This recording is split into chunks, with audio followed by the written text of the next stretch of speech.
Hahangin natin ang ating pagbasa sa Ebanghelyo ni San Mateo, Kabanata 21, mga talatang 33 hanggang 43, tatalo ng 45 hanggang 46.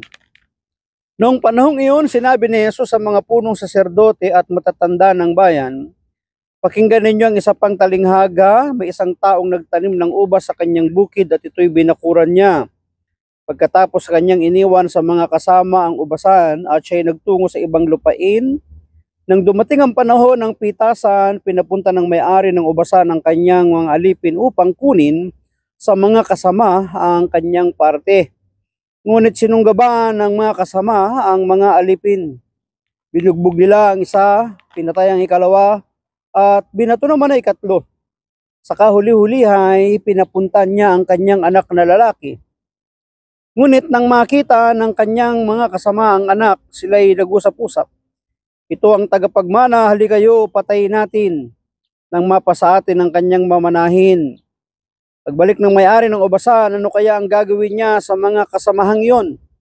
Sumagot sila, lilipulin niya ang mga buhong na iyon at paalagaan ng ubasan sa ibang kasama na magbibigay sa kanya ng kaparte sa panahon ng pamimitas." Tinanong sila ni Jesus, "Hindi pa ba ninyo nababasa ang talatang ito sa kasulatan? Ang batong itinakwil ng mga tagapagtayo ng bahay ang siyang naging batong panulukan. Kaya nga sinasabi ko sa inyo, hindi na kayo ang paghaharian ng Diyos, kundi ang bansang maglilingkod sa Kanya ng tapat." Narinig ng mga punong saserdote at ng mga Pariseo ang mga talinghaga ni Jesus at naunawaan nilang sila ang pinatatamaan niya. Dadakpin sana nila siya, ngunit natakot sila sa mga tao sapagkat kinikilala ng mga ito na propeta si Jesus. Pagpalain ng Diyos ang pagkabasa ng kanyang mabuting balita.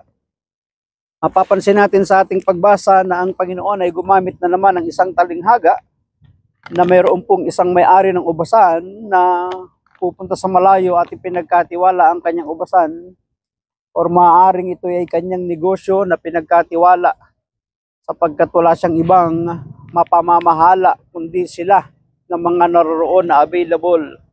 At mapapansin natin na nung natansya na ng may-ari ng ubasan na ito'y panahon ng anihan, siya ay nagpadala ng mga mangunguha, kukolekta ng kanyang share doon sa ipinagkatiwala niya na ubasan sa mga kasama.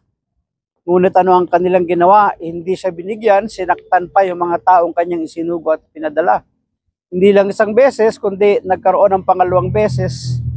Maaaring hindi na binanggit kung hanggang 10 beses, pero kahuli-hulihan, sinugo niya ang kanyang anak sa kanyang paniniwala na igagalang at irespeto sapagkat siya ay ang kanyang anak, ang tagapamahala. Ngunit dahil nga sa kasakiman ng mga taong pinagkatiwalaan ng ubasan, imbis na kilalanin yung anak para sila'y magbahagi ng share, hindi lang nila sinaktan, pinatay pa nga nila. At yun yung larawan ng ating Panginoon nang siya'y ipadala ng Ama sa kanyang bayan. At sinasabi na ano ba ang gagawin ng may-ari ng ubasan? Hindi magpapadala ng mga kawal, mga sundalo. Ano ang gagawin? Di sila'y papalipol, sila ay paparusahan, aalisin sa pamamahala. Ganun yung larawan ng pagdating ng ating Panginoon na darating ang panahon, lilipulin ng mga tao na hindi kumilala at tumanggap sa ating Panginoong Jesus. Puntahan na po natin ang pinakasusing salita sa ating pagninilay. Ang batong itinakwil ng mga tagapagtayo ng bahay ang siyang naging batong panulukan. Ang tinutukoy pong batong itinakwil dito ay walang iba kundi ang ating Panginoong Jesus na ipinadala ng kanyang Ama sa bayang Israel. Nang ginawa naman ng bayang Israel, hindi siya kinilala, siya'y itinakwil, siya'y pinahirapan, siya'y pinatay, pinagkaisahan. Sa gitna na siya'y gumagawa ng mga himala at kababalaghan, ano ang nangyari dahil sa inggit at kasakiman ng mga tao ng mga panahon na yon? Sila mga naglilingkod sa templo, ano ang nangyari? Hindi ba't sila ang nagsisigaw na si Jesus ay pako sa krus?